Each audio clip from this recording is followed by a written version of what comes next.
Very lucky to have you here with us.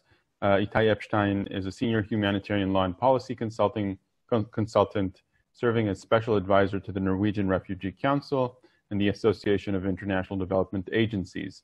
Epshtain is an international lawyer specializing in international humanitarian and disaster relief law.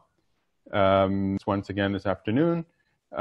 This is recorded and it's also available via streaming online and on Facebook. So we hope we have not only ourselves, but perhaps others as well. So without further ado, I'm handing the conversation to you. Thank you. So good afternoon, everyone. Thank you, Itamar, for the kind introduction. And I take some comfort in the fact that even the UN Security Council is struggling with that technology.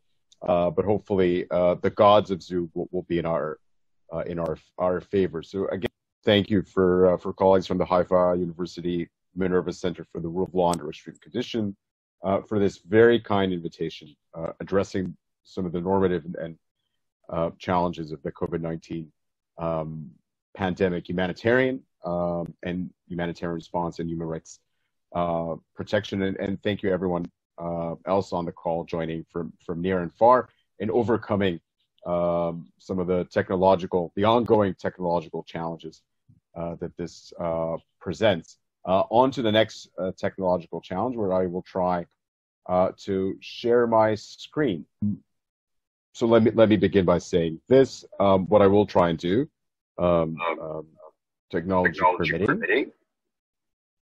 And I have some echo, so maybe if you can mute as well.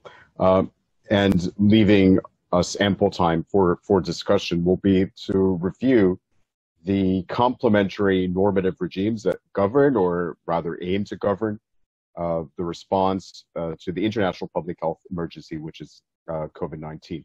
I'll focus my remarks on the normative challenges of applying international humanitarian law during a pandemic, specifically in territories under belligerent occupation. And then I will move on from legal theory to humanitarian operational realities as they present themselves globally through challenges to humanitarian principles and operations, before concluding with a brief overview of the relief and protection challenges experienced in occupied Palestinian territory, that being the bulk of my work, as Itamar has introduced.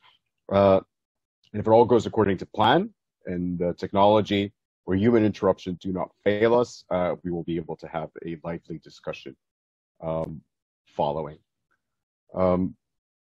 Addressing the Security Council earlier this month on the COVID-19 pandemic, UN Secretary General Antonio Guterres outlined 3 priority areas where further support and action are needed. First, ensuring humanitarian access and opening corridors for the safe and timely movement of goods and personnel. Second, mobilizing strong, flexible funding for the COVID-19 response plans and existing humanitarian appeals. And third, and I will focus on this during today's talk, protecting the most vulnerable populations and those least able to protect themselves.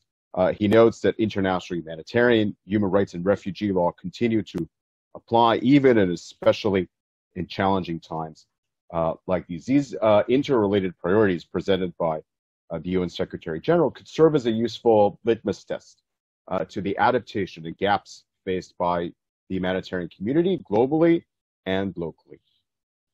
Respect for international humanitarian or human rights law, rather, including economic, social, cultural, civil, and political rights, so the full gamut of human rights, will be fundamental to the success of the international public health emergency response and the subsequent recovery from the pandemic. It certainly at this point helps us gain a better understanding of how to mitigate the effects, often unintended, of measures designed to halt the spread of coronavirus. Let me see if I can highlight a few key provisions. First, public health strategies should address not only the medical dimension of the pandemic, but also the immediate, medium, and long-term human rights and gender-specific consequences of measures taken as part of the health response. Treatment clearly should be available to everyone without discrimination, including the most vulnerable and marginalized. It means addressing pre-existing barriers to access and ensuring that no one is denied timely and appropriate treatment on a discriminatory basis. Relevant information on the COVID-19 pandemic and response should reach all people without exception. This requires making information available in understandable formats and languages, including those of national, ethnic, religious minorities, and adapting information for people with specific needs, reaching those with limited or no ability to read or with no internet access. Medical professionals, relevant experts, must be able to speak freely and share information with each other and the public. Journalists and the media should be able to report on the pandemic, including coverage that is critical of government responses without fear or censorship. We have seen that the prophylactic measures endorsed by public health experts and introduced by authorities very much depend on the realization of an adequate standard of living. For example, addressing the water, sanitation, hygiene needs of populations in vulnerable situations, including those with unequal and inadequate access to water, is essential for ensuring success in the struggle against COVID-19. The crisis is exacerbating food insecurity. Limitations on freedom of movement and scarcity of protective gear affect the poorest and most marginalized segments of society. Measures aimed at providing immediate support to satisfy people's dietary needs should be put in place, including through provision of food and nutrition assistance. We have seen this both locally and globally. As people are being called upon to stay at home, it's vital that governments take measures to help people without adequate housing. Staying at home and practicing physical distancing is difficult, if not impossible, for people living in overcrowded conditions, homeless people, and those lacking access to water and sanitation facilities within their residence. We've seen good practices such as a moratorium on evictions, deferrals of mortgage payments. They should be more broadly replicated. Ultimately, governments have to make difficult decisions in response to COVID-19. International law allows emergency measures in response to significant threats, but measures that restrict human rights should be proportionate to the evaluated risk necessary and applied in a non-discriminatory fashion. What that means is they would have a specific focus and duration, taking the least intrusive approach possible to protect public health. Emergency powers must only be used for legitimate public health goals, not used as a basis to repress political dissent, silence the work of human rights defenders, or take any other steps that are not strictly necessary to address the health situation. All that said, we briefly come to the question of derogation.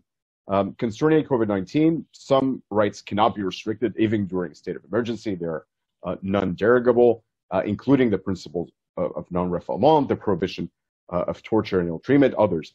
But when a public emergency is declared, states that are parties to the International Covenant on Civil and Political Rights should meet their legal obligation to provide formal notification through the UN Secretary General.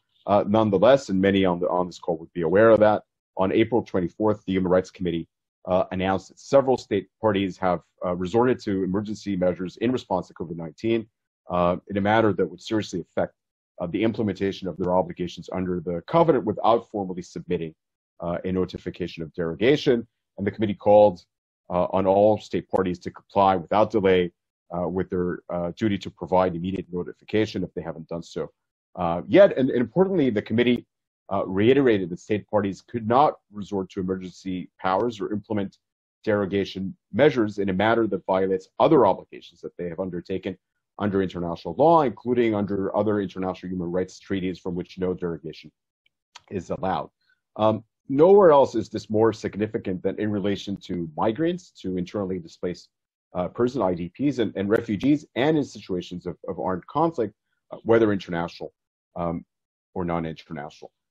In those, international humanitarian law, IHL, remains the key legal framework to provide crucial safeguards to civilians caught in conflict as they face a public health emergency.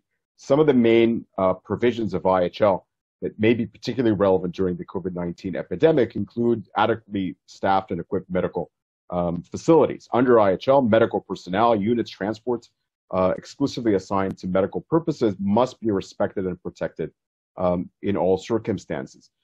We have seen that for effective COVID-19 prevention and mitigation, water supply facilities are of critical importance. Disruption of their functioning means thousands of civilians would no longer be able to implement necessary prevention measures such as frequent hand washing, which can lead to further spread of the virus. IHL prohibits attacking, destroying, removing, rendering useless objects indispensable to the survival of the civilian population, including drinking water installations in supplies. In reference to the ICRC commentary regarding objects which are especially protected, they mention agriculture areas for the production of foodstuffs, drinking water installations and supplies, which should be interpreted in a broadest sense to cover the variety of needs of populations in all geographical areas, including both urban and rural areas. So as I'd already mentioned, internally displaced persons or refugees are particularly exposed to the outbreak of COVID-19, given the living conditions in populous refugee camps, rural communities, and limited access to essential services, including water and sanitation facilities and community-level health care. In detention facilities, which may be overcrowded, have poor hygiene or lack ventilation, a challenge rises when it comes to preventing and containing infectious diseases, including COVID-19. And under IHL, detainees' health and hygiene must be safeguarded, and sick detainees must receive medical care and attention required by their condition. In the current situation, newly admitted internees should be tested for the virus, and hygiene measures should be increased to prevent the spread of disease.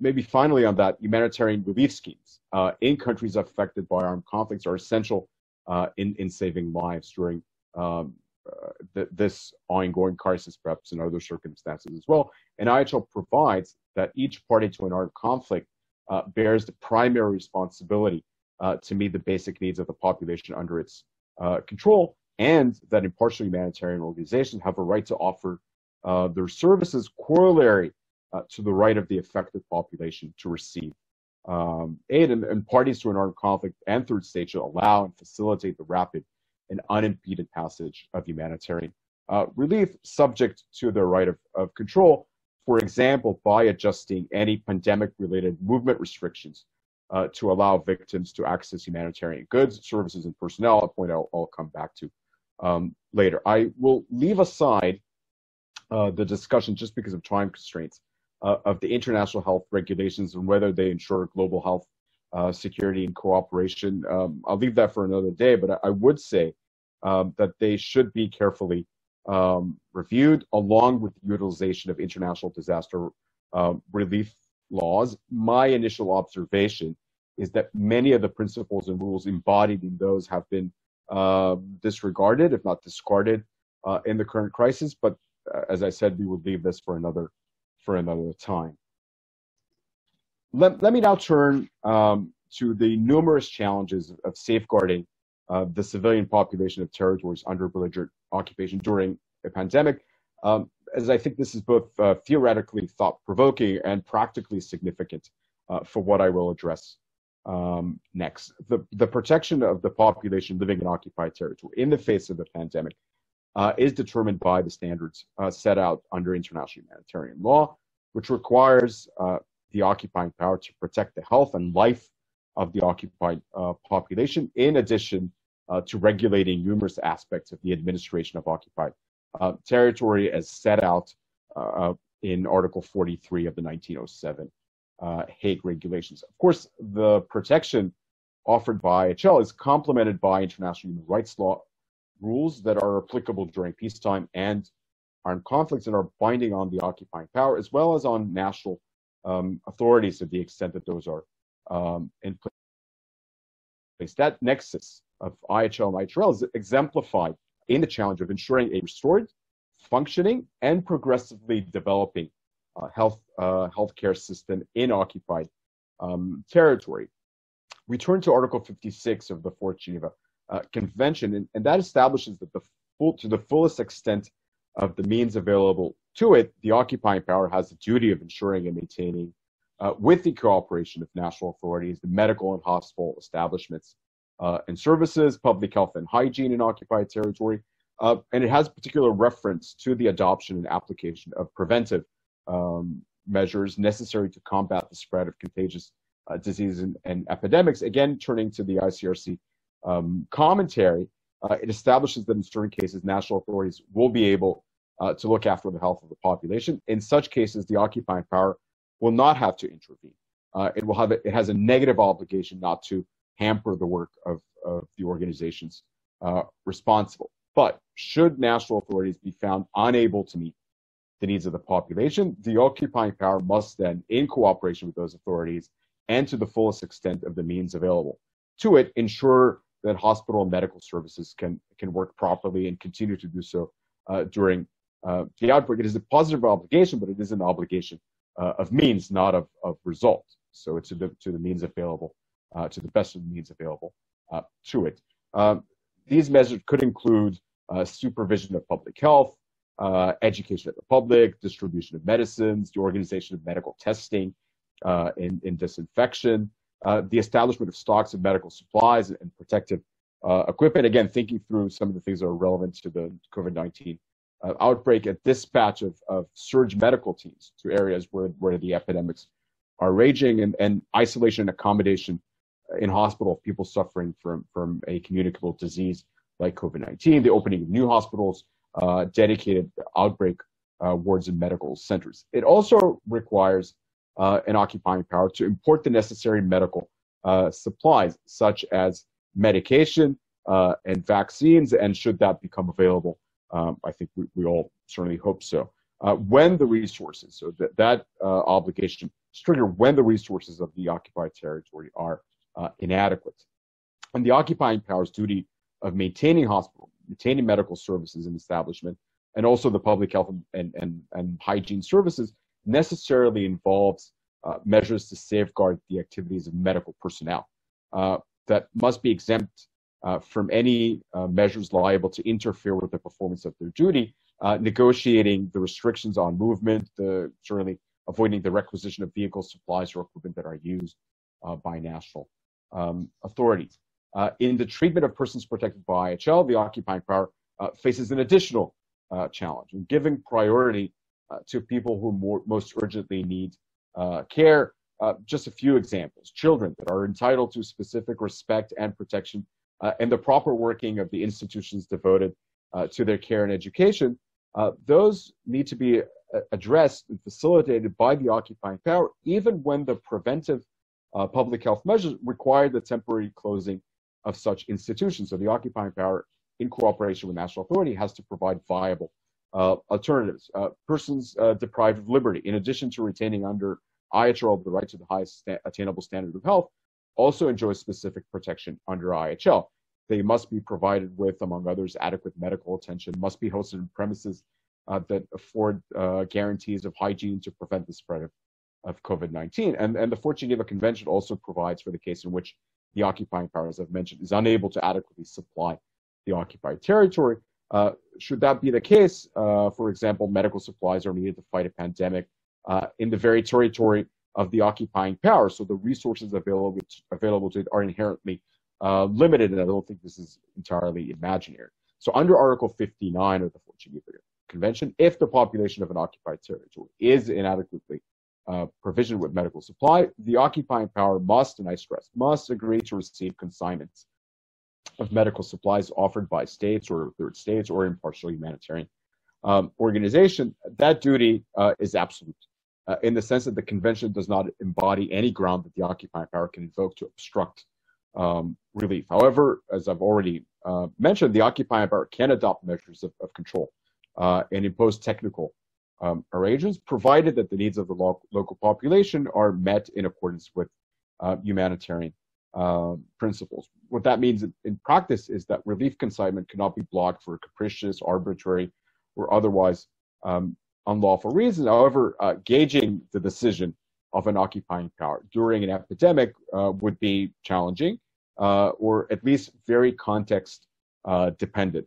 I would suggest that analyzing these decisions would benefit from a human rights oriented approach to the duty of ensuring the highest attainable standard of health and living conditions for each affected individuals. Accordingly, the occupying power should address epidemics taking into consideration the health of the local population as the primary objective of its actions, including in facilitating collective and individual relief distribution. According to Article 47 of the 4th Geneva Conventions, agreements concluded, and this is, I think, is particularly interesting in the local context I will turn to in a few minutes, agreements concluded between the occupant and national authorities cannot lawfully derogate from the protection offered by the convention. And an occupying power would retain responsibilities under Article 56 if the healthcare infrastructure in occupied territory is unable to respond to the COVID-19 outbreak. As a segue to additional comments I wish to make later, I would note that to date, Israel as an occupying power has refused to publicly acknowledge its legal duties in relation to the prevention and mitigation of COVID-19 in occupied territory. Perhaps it had done so in private. I'm not unaware. But before I move on, let me just put a pin in the question of international autonomous sanction regimes and counterterror legislation. Again, I'm not going to touch on that in detail. It is outside the scope of today's seminar. Still, it will be very timely to review measures that may impede countries' efforts to respond to the COVID-19 pandemic, including those which prevent the purchase or shipment of medicine, medical equipment, other essential goods, or obstruct the delivery of humanitarian aid. There have been calls on the international community to lift or at least introduce meaningful humanitarian exemptions to sanctions that hamper the ability to effectively fight the COVID-19 pandemic and deprive those in need of vital medical care from the assets that they require. But that, again, is a discussion for another day. Some of you may have already seen that earlier this week, the UN High Commissioner for Human Rights, Michelle Bachelet, alerted the international community to the dire humanitarian and human rights implications of the COVID-19 pandemic and significantly its aftermath. In recent weeks, the ACAP's Humanitarian Experts Network, in which I am a member, collected real-time information about the impact of COVID-19 and have reported several concerns that were consistent across all regions against a scenario of partial containment of the pandemic. I think this is where we are globally. And across the world, humanitarian and development operations continue, but they are shrinking and they are challenged. There's been a reduction in programs with some already terminated or closed.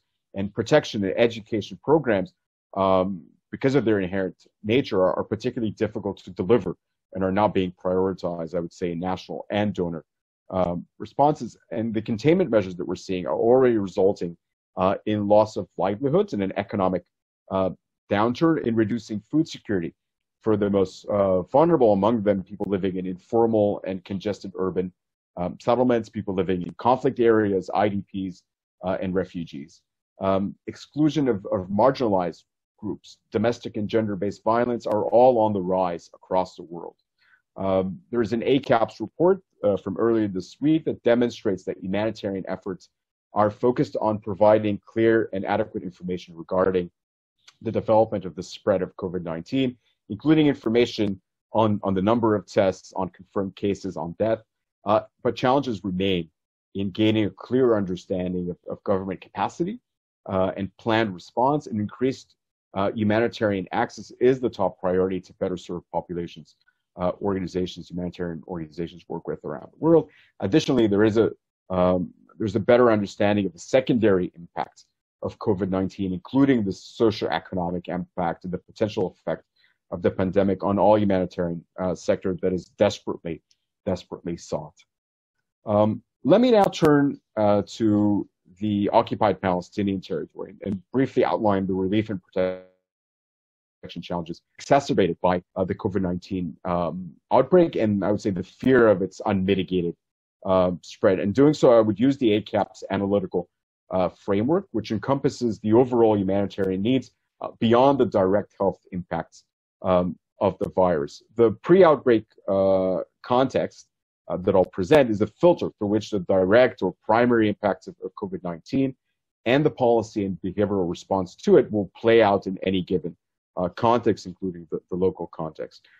Here, and I will then briefly turn to describe the humanitarian impacts in four key pillars: health, living conditions and essential services, social cohesion and protection, and the impact on humanitarian and development operations in the West Bank, including Jerusalem and the Gaza Strip. Ongoing protection concerns include, in brief, settlement expansion in the West Bank, which has led to an intensified coercive environment driven by destruction of property, threats of forcible transfer, and unlawful interjection into local legislation, spatial planning.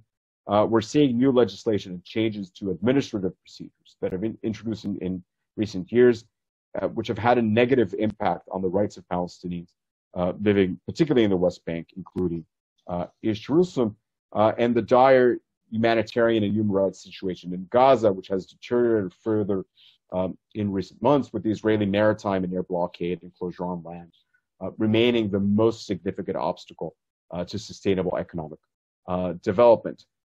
We have experienced, as humanitarians, increased attempts to politicize the provision of aid, shrinking space for humanitarian action in civil society, as well as delegitimization campaigns targeting aid provision and aid providers, which render principal humanitarian action increasingly difficult. All of these inherent challenges are underpinned by a political climate which nourishes extremist views with domestic legislative initiatives that may contradict peremptory norms of international law, including the prohibition on acquisition of territory by force and the sacrosanct territorial integrity and political independence of states, as well as the right of peoples to self-determination. So this is all in brief. I would not spend time on the direct and secondary impact of the COVID-19 outbreak in OPT, but would just briefly mention the obstacles to referrals for urgent medical treatments outside the West Bank and Gaza, and the backlog we're already seeing of elective surgery due to the preparedness or response measures. In OPT, stopping further transmission of COVID-19 and reducing the demand for hospital critical care services remains the priority, and providing adequate care for patients affected by COVID-19 and support to their family and close contacts is an emerging challenge for a stressed healthcare system, if not a crumbling healthcare system. Likewise, I won't go into the details of impacts on communities and at-risk groups, but would just say that reports indicate a deterioration in mental health and psychosocial well-being across the OPT.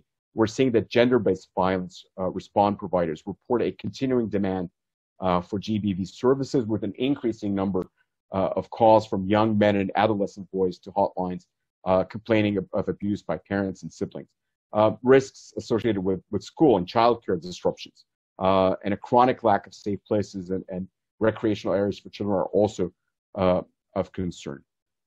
Turning to access and availability of basic goods and social services, as well as quality of those, one particularly disturbing feature of the impact on the availability of residential shelter, water and sanitation facilities, and livelihood is the destruction of communal and private property in the West Bank. The UN, and I hope you're able to see this on the screen, the UN Office for Coordination of Humanitarian Affairs, OCHA, reported that since February 18 of this year, Israeli forces have seized or destroyed 83 structures in the West Bank, of which 31 were provided as internationally funded humanitarian relief objects. Of those 83 structures, 41% were homes, 11% were water and sanitation and hygiene facilities. They're all imperative to the prevention of communicable diseases, the spread of communicable diseases. These demolitions take place despite being in apparent violation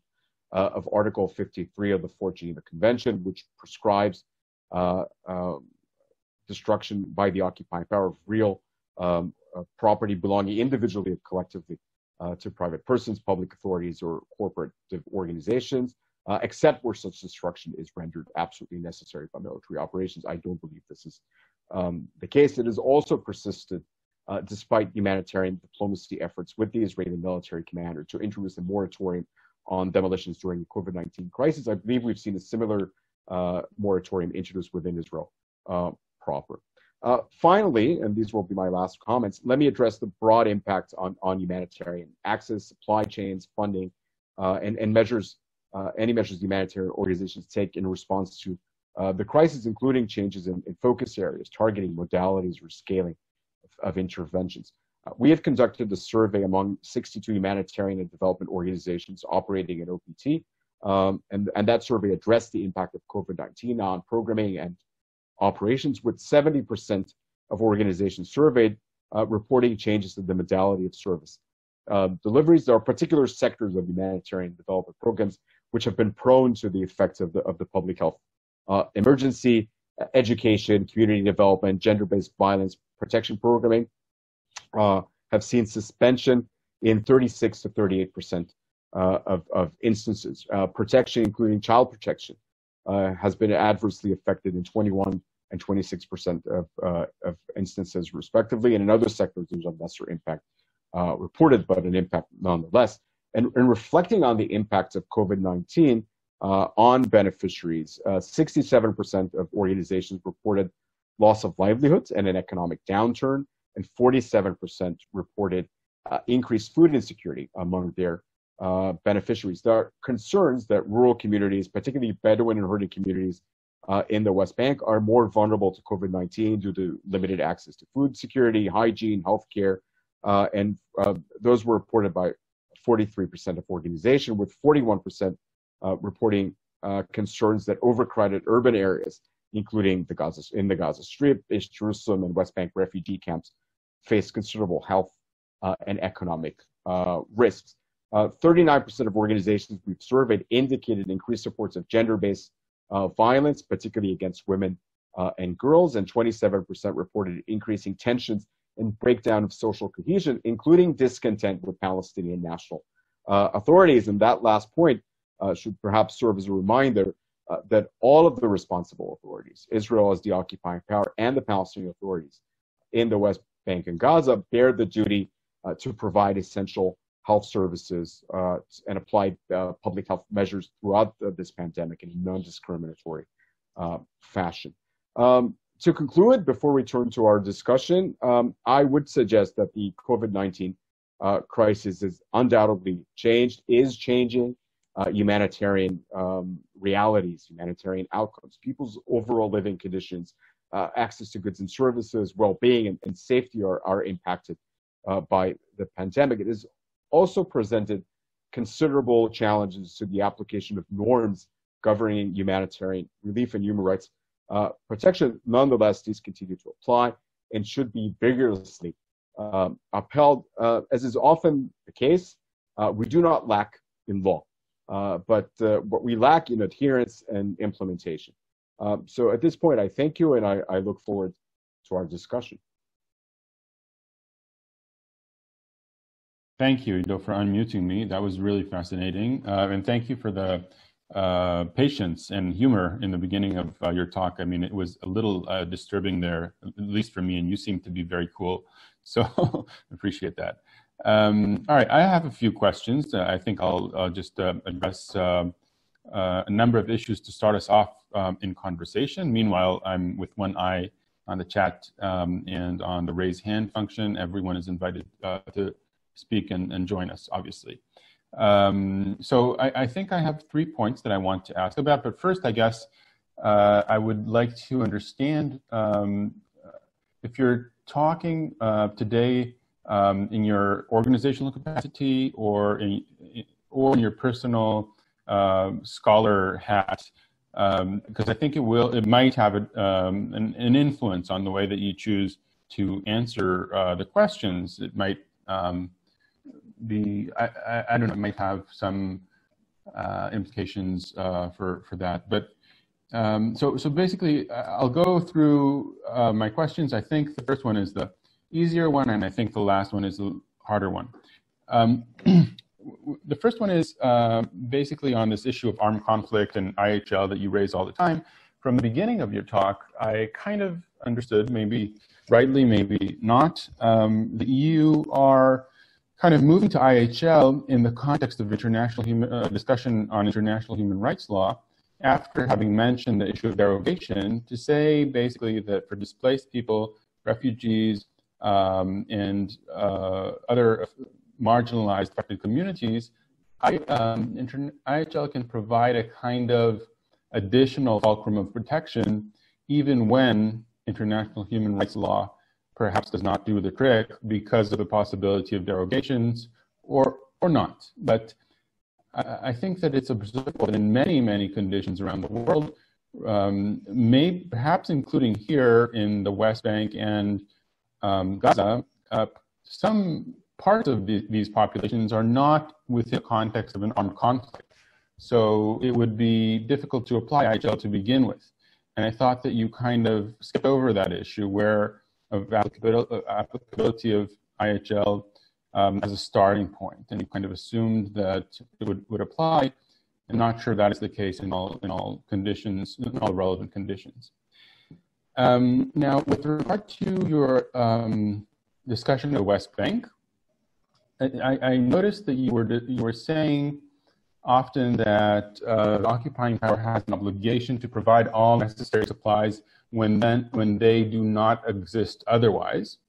So there's a kind of condition implied there, that if they do exist, if the supplies do happen to exist, then the occupying power is released or relieved of their obligation. And I was wondering if I understood correctly. If so, what are the legal instruments and concepts that we can utilize to understand when that happens? Thirdly, and this I guess is the more difficult one, concerns obligations toward Gaza. That's kind of the elephant in the room in your discussion. So I guess first, are there obligations under the law of occupation concerning COVID-19 with regard to Gaza? The answer to that might be, that's why I was asking about the capacity from which you speak.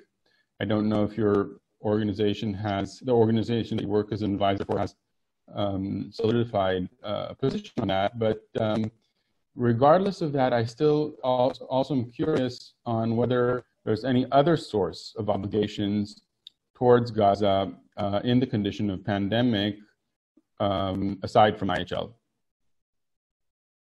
So thank you, Itamar. I think these are all very interesting and I admit challenging and questions. I'll try and do justice. I think it's another talk to be able to answer everything in detail, but I'll try and do justice to this. So just first to address the function in which I speak at. So I speak in my personal capacity, but I am able to speak at least to the public position of the agencies that I advise. To the extent that that is relevant, I'm happy to do. And I can certainly say for the Norwegian Refugee Council, that is an organization that has humanitarian operations in both the West Bank and in Gaza, and had to grapple with some of these questions, including in negotiating humanitarian access and negotiating with Israeli authorities, with the Israeli military commanders. So this is not just, for me, this is not just a theoretical or scholarly pursuit. It's very much the reality of my practice and the advice I give the organization. So I think I'm able to share insights into that.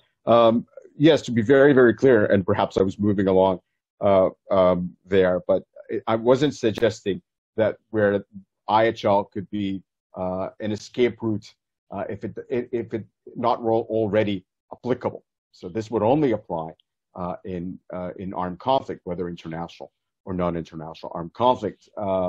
So I think that's a very simple answer to that. It provides protection where applicable. I think the question of the application of the applicability of IHL could be a very complex one. It could be a very simple question, of a factual analysis whether or not there is an armed conflict in play. admittedly, I think we are at that end of the spectrum where the water are muddied. But for my purposes, and for, let's say, for the analytical purposes of my presentation, this conversation, my assumption was that IHL does apply, and the law of belligerent occupation is applicable stemming from the international armed conflict going back to June of 1967. This is my analytical departure point. I accept that this is something that could be challenged and perhaps the subject of another conversation, but I say this is my departure point is that IHL applies, and the law of belligerent occupation applies to territories occupied in 1967, and therefore Israel is the occupying power with the privileges and obligations that come with it, both the negative and the positive. And then I think I would treat your question in relation to the West Bank and Gaza, and also the availability of resources, perhaps as one, looking at the negative and positive obligations. Going back to Article 43 of the Hague Regulations, the occupying power has to restore public life and allow for public life. To the extent that the national institutions, the legislation is in place, it has a negative obligation not to interfere, not to intercede in those. If that is not the case, and particularly in relation to the provision of relief supply, foodstuffs, medicine, medical treatment, it has also a positive obligation to provide if the national authorities are unable to provide, or the territory under its actual authority is not well resourced. There is a need amongst the population in the hands of the enemy, in the hands of the occupying power. Is there degrees to that application? And again, this goes to some of the particularities of this particular context or conflict, because of the interim agreement between the government of Israel and the PLO, which assigns certain responsibility, nominal powers and responsibilities to the Palestinian authorities in particular areas where they are to exercise that uninterrupted by Israel as an occupying power. Again, in reference to that, I would say that the fact that an agreement it's an international treaty between the PLO and the government of Israel. It does not derogate from the protection given by the Geneva Convention. It cannot. But it can assign certain powers to the Palestinian Authority. I think there's a reasonable level of expectation in terms of what they should be provided, the duties incumbent upon them.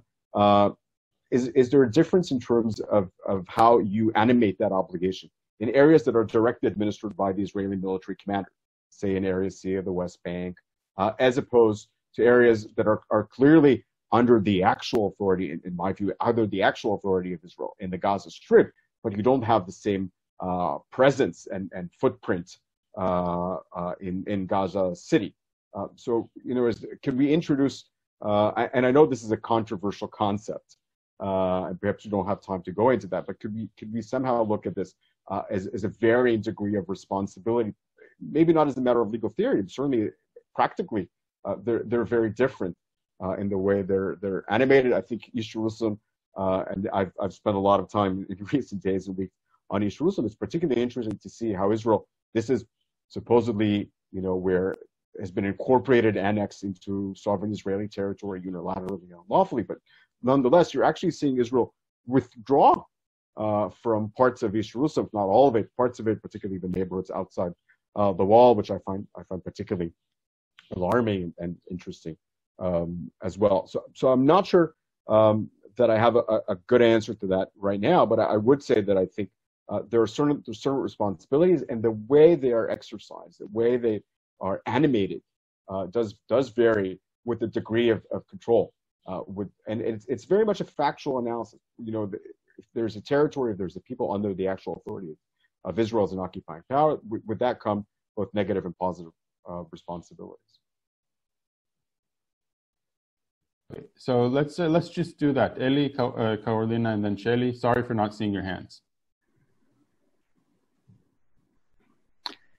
Hi, Itay. Thanks for this fascinating lecture, and welcome to the Minerva Center. I think that you should be flattered, and we should do as well, that we were attacked by by outsiders. So there is an attention to our seminar. I'm really not an expert in international law, and maybe I should be the last to ask a question. But as a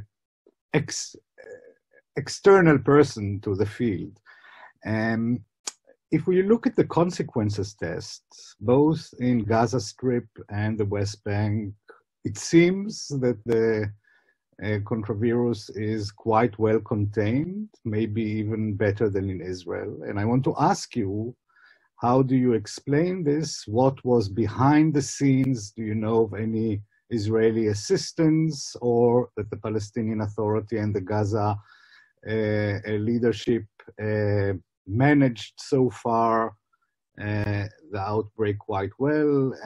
Because, you know, it seems that if we look on the ground with regard to the COVID-19, there is some kind of cooperation, help, and which achieved quite well results.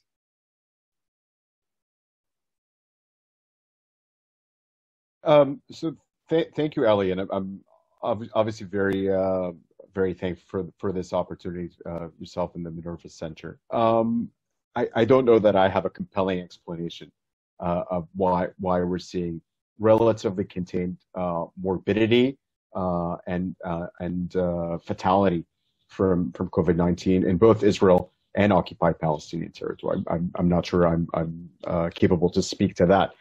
In terms of the efforts, I think I would say this. In relation to the performance of authorities in the Gaza Strip, I think early on they've instituted containment measures. They are under a maritime and air blockade and a closure on land, and managing movement of people through the Erez crossing, which was closed relatively early by Israeli authorities, but also through the Rafah crossing with Egypt, introducing a containment quarantine facility in Rafah. I think was helpful in terms of mitigating the spread within the Gaza Strip. And what underlines that is the fear that the healthcare system in Gaza is incapable of providing the level of care, both in terms of scope, of quantity, but also in terms of quality of intensive care that might be required should this spread.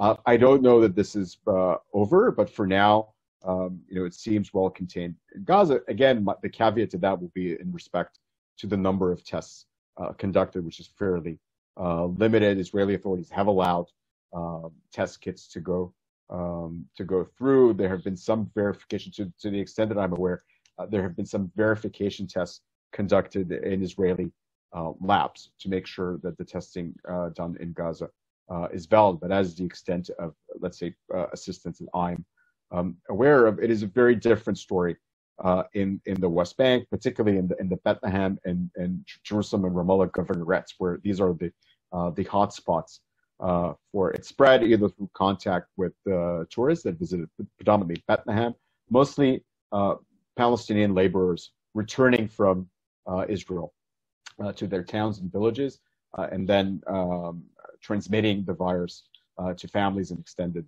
families and contacts. Again, all that we know about the West Bank is limited by the number of tests, but also the screening and testing methodology, very limited contact tracing and vector mapping. So we're operating as humanitarians against a very limited data set when it comes to the West Bank. But certainly the concerns are for the Bedouin enclave and the Ramallah periphery, both East Jerusalem and its rural periphery, Bedouin villages in the Jerusalem periphery, because of the baseline humanitarian hygiene, shelter, sanitation conditions, but also in terms of contact, physical social contacts with infected persons and vectors. I was making a point about East Jerusalem. This is, I find, right now is the most glaring omission and challenge, particularly in two East Jerusalem neighborhoods, Kufar Aqab and Shuafat refugee camps. They are outside the wall, the separation wall.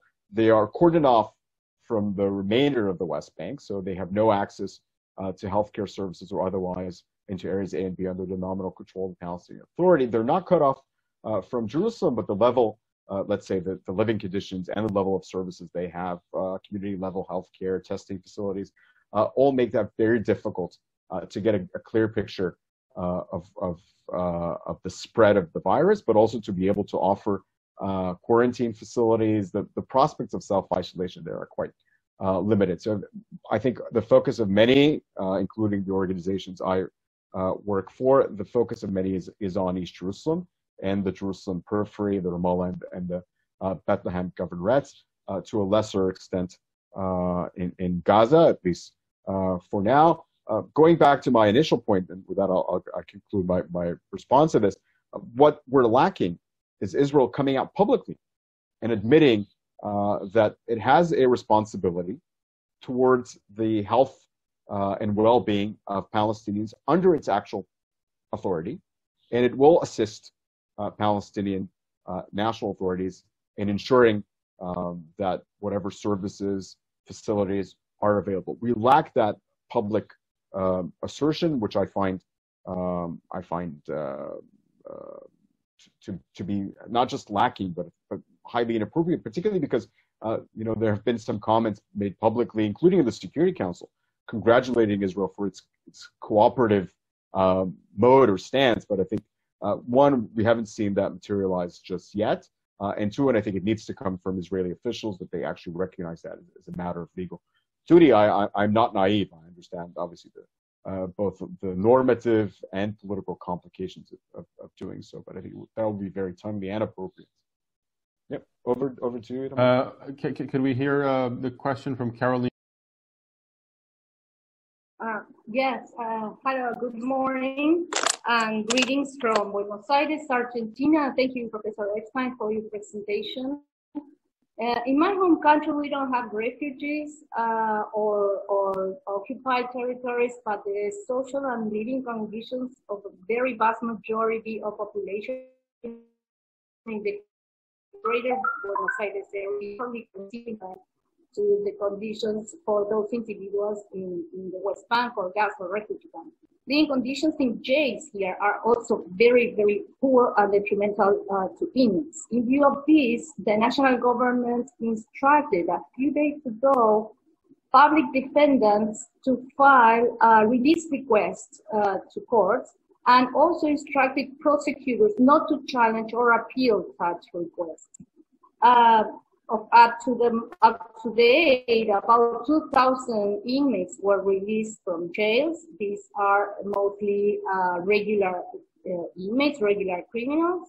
So I wonder, what are your reflections on these policies suggested by the Argentine government in view of the fact that the government is not able, materially able to provide better living conditions to inmates? So basically what they are deciding to do is to release those individuals from prison. And in your perspective from the humanitarian specialization you have, I wonder what do you think about these policies by the Argentine government? Thanks a lot. Thank you, Carolina. So it was difficult to hear, but from what I could make out, this is about the release of prisoners by Argentinian authorities to contain or to prevent the COVID-19 from spreading within prisons. So of course, I'm not an expert on Argentina at all. So this is completely outside my remit, but I would say that the applicable normative framework would be that of international human rights law. And I think the policies introduced by the Argentinian government need to be gauged against that. So not against international humanitarian law, but against international human rights law, to the extent that customary international humanitarian law applies. The treaty, and again, I'm not. My ignorance is such that I don't know to which conventions and covenants Argentina is state party. So obviously that would also be part of an informed response. but I would say it has to be gauged against that. Maybe just a note in terms of releasing detainees, or I think this is something we've seen elsewhere. And again, it's all a question of balancing that against what is the purpose of releasing them? Clearly, it's not to disrupt. If it's meant to disrupt the overall purpose of incarceration, which could be a legitimate purpose, there could be legitimate purposes, social purposes, rule of law purposes for incarceration. If it's meant to undermine rule of law, then that would be a negative development. If it's not intended to undermine the rule of law, but it's actually directly related to preventing a public health risk, it has a particular objective, it has, there's a rationale behind this, then it could possibly be an acceptable measure. But to be able to answer that with any authority, obviously you would need to know more about the measures. What is the rationale presented? What is the actual scope and substance of that measure? And unfortunately, I don't know that I'm the right person to answer that. But I would point at that framework to be able to try and begin and analyze that question. Sorry for not being more helpful, but I think this is what I can offer. No, I'm sorry. Thank you so very much, because you've been more than helpful, and your answer exactly what I was trying to understand from your humanitarian, from your specialization in humanitarian law perspective. So thank you so very much. Shelly Aviv, any? And can we hear Shelly, please? Now you hear me? Yeah, okay. Hi everyone, thank you for a very interesting talk. I was wondering, the way I see occupation law, it puts maybe more emphasis on positive obligations of states, and especially the right to law, the right to health. And I think that there's even in Tabib versus Ministry of Defense, even the Israeli court has acknowledged that the right to health, alongside with other rights, are part of the occupier and obligation to ensure. Now, I know that Eyal Gross's sort of theory of functional approach to occupation kind of deals with the stuff you said, because you should be able to provide for measurements to ensure the right to health to the best extent that you can. But I think that what I thought that will be most interesting in sort of analyzing is at what point, when we have limited resources, how much in such case do you are actually obliged to take care of the positive obligations that you have on the expense, obviously, of your own citizens? I mean, are you expected to give sort of equal treatment to all, or there's like a lower threshold that you should take care of? I think that this is the point that I was more interested to explore. So thank you, Shelley. I think we could possibly dedicate just an entire seminar to that question alone, and I certainly don't want to pretend that I can speak for Professor Gross, and he's far better positioned to do that himself, and I see that he's on the call. But I would say this. I think to me, and this is something I have dealt with, so I would say a practical perspective, let's say less theoretical perspective on this. There is a question of the right to development under occupation, including the progressive development of the healthcare system. Clearly, the healthcare system, if we speak to occupied Palestinian territory, is not where it was on the eve of occupation in June of 1967. To what extent has the occupying power allowed for its development? To what extent has the occupying power undermined the right to development, the progressive development of occupied power? And it goes back to the constitutive duty found in Article 43 of the Hague Regulations. It's not just about restoring, public order, public safety, and public life. It's about allowing its progressive development. I think the fair answer to this would be that it has been undermined in many ways. Both in the West Bank and in Gaza, but also in East Jerusalem. So in all of those areas, the public health system has not been allowed to develop as it should have.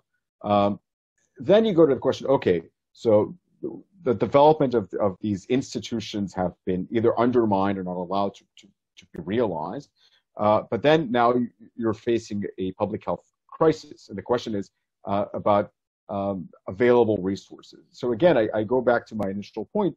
I see that as an obligation of, firstly, as an obligation of means, not of results. So the obligation of an occupying power in relation to stemming, to containing the spread is not necessarily measured through its success. There could be very varying factors that influence whether or not, an occupying power would be successful in containing an epidemic, let alone this one, which is a novel, which is a new threat to life and health.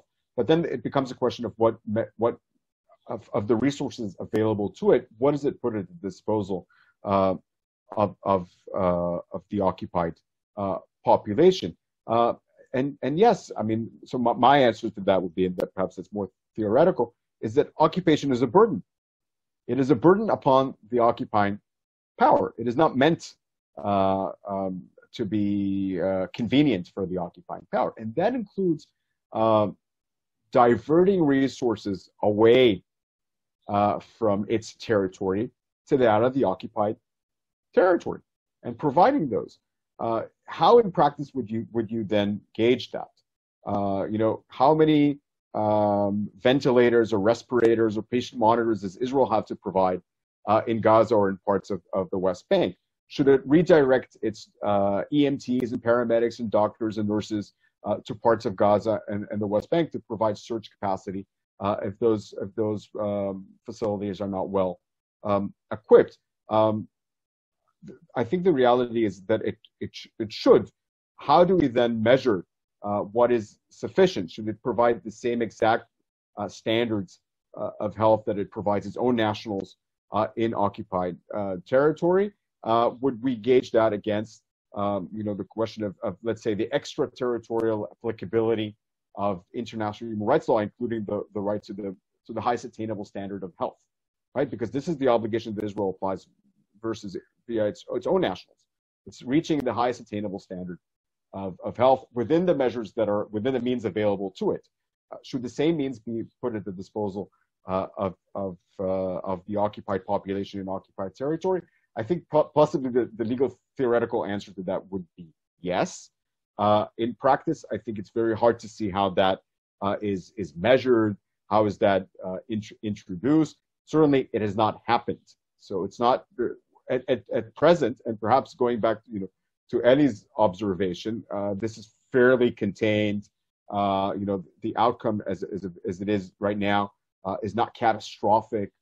So we have not been confronted with that reality where we're asking for ventilators, nurses and doctors to be moved from Tel Aviv to Gaza City or from Jerusalem to Ramallah. But that could be a possibility in the future. It's certainly a theoretical possibility. And my answer to be yes, there is an obligation on the occupying power to provide these resources to the extent that they are available. And it is a burden on an occupying power.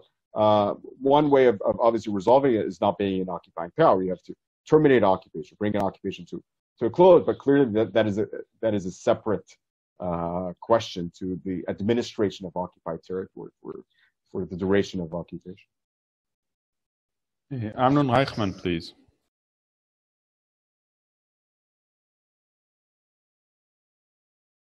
Yes, thank you very much. My question is actually along the same line as Shelley's question, because I think that, and it's another component to it, two components to it, because I think that you've addressed the notion of the duty to prepare, what we call under extreme conditions theory. You have the preparedness or mitigation phase, then you have the response phase. You haven't addressed the recovery phase yet. That's understandable. We haven't yet reached necessarily the recovery phase, but my question would like to address this as well. So I take your point that during the pre-pandemic stage, there's a duty to develop the healthcare system, and then it seems as if Israel hasn't done such a good job about that. To put it, in sort of an understatement. luckily, we haven't had the clash that you referred to and Shelley asked about with respect to the response. That is the clash that an occupying power has to decide whether to prefer its own citizens over the residents of the occupied territory. But I do want to press you on that a little bit. There's one way to look at it through the perspective of results, which is clearly not the right perspective because, you know, who knows what the results are. And then you switch to the perspective of measure. So at least you have to provide the means, the adequate means. And then the question is, what is exactly the standard of adequate means? There's another component there, and that is a component of process or participation, of governance. So, and it ties back to some things you said in your lecture. So one way perhaps to address this would be that there might be a duty to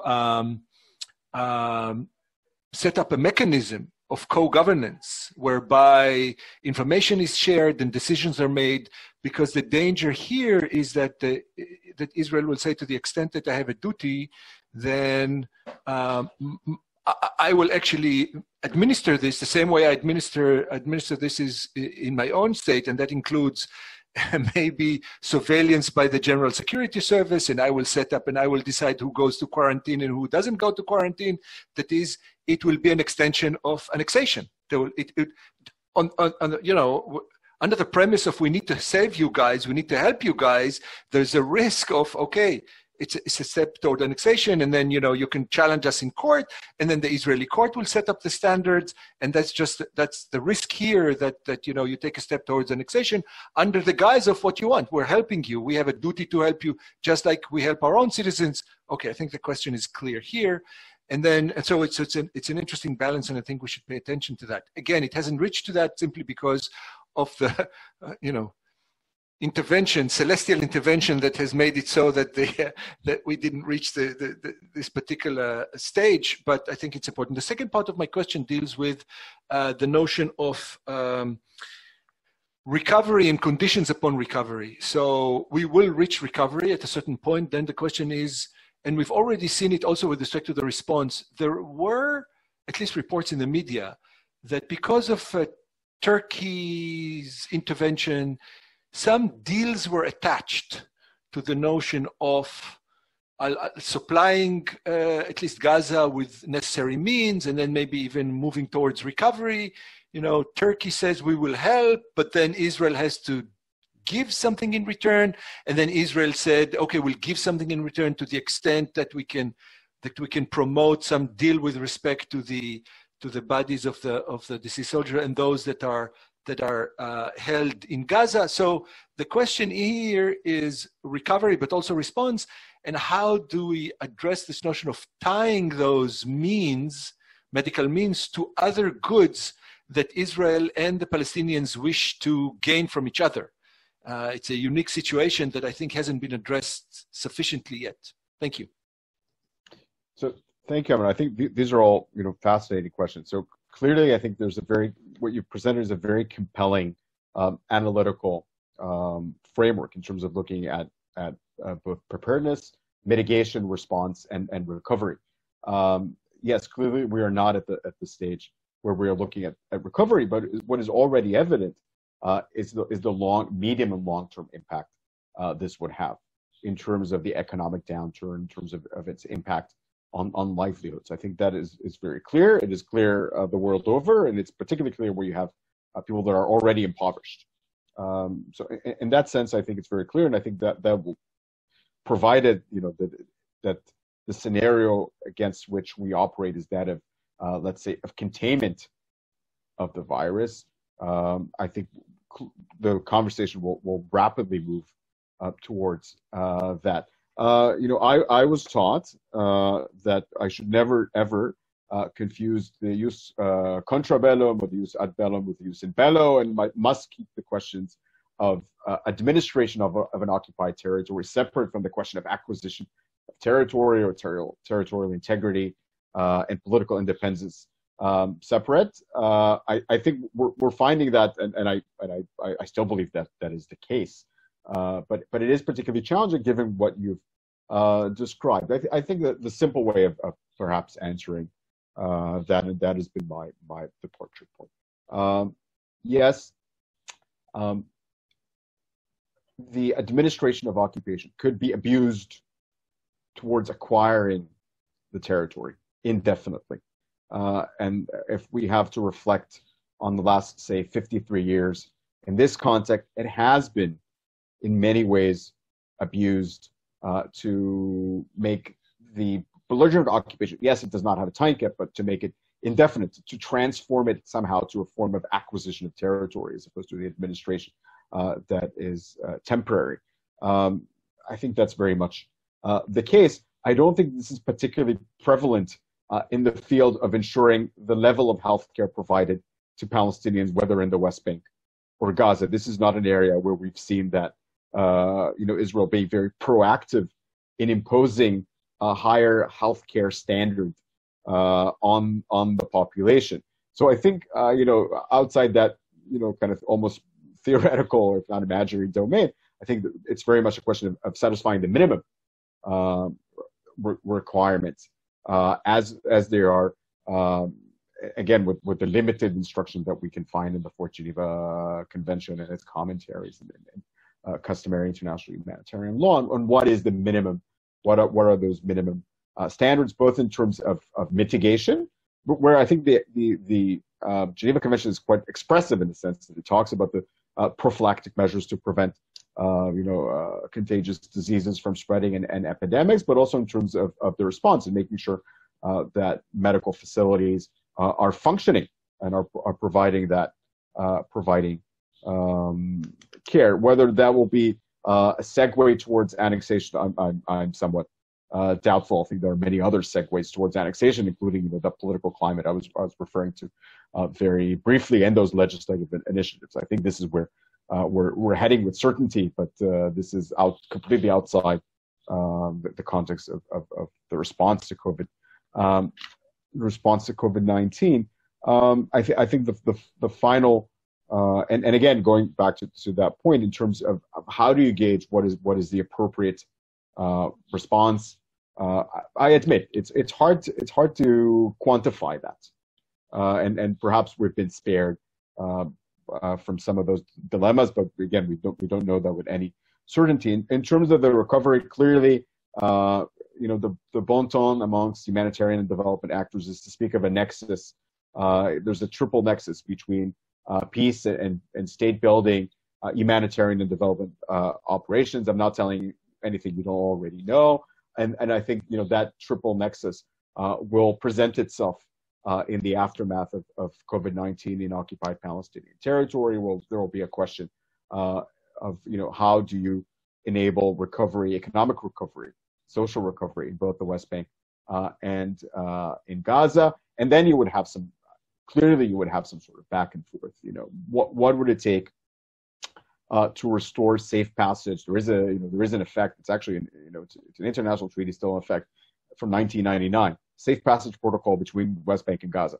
What would it take to reactivate the safe passage protocol? Clearly, the keys are in Israel's hands, but there are other regional and local parties to this and perhaps there will be an opportunity there to restore safe passage between the West Bank and Gaza, allow for economic recovery.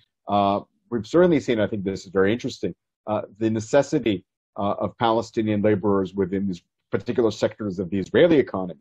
To what extent we're going to see more Palestinians admitted to work within Israel in a regulated fashion, not just the irregular Palestinian laborers with Israeli issued permits. I think this is all going to be somehow bundled. Are we going to see progress?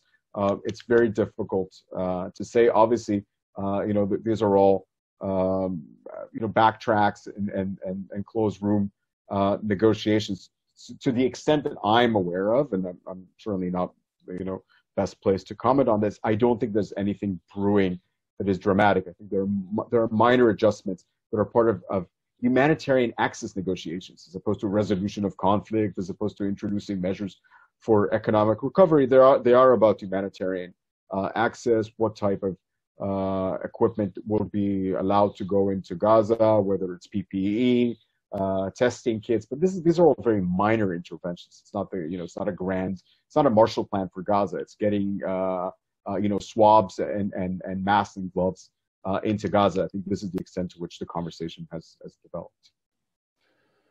Itay, thank you so much. We've now reached the end of this conversation as scheduled, and I think it was really, really fascinating and really important stuff that you're thinking about during these days.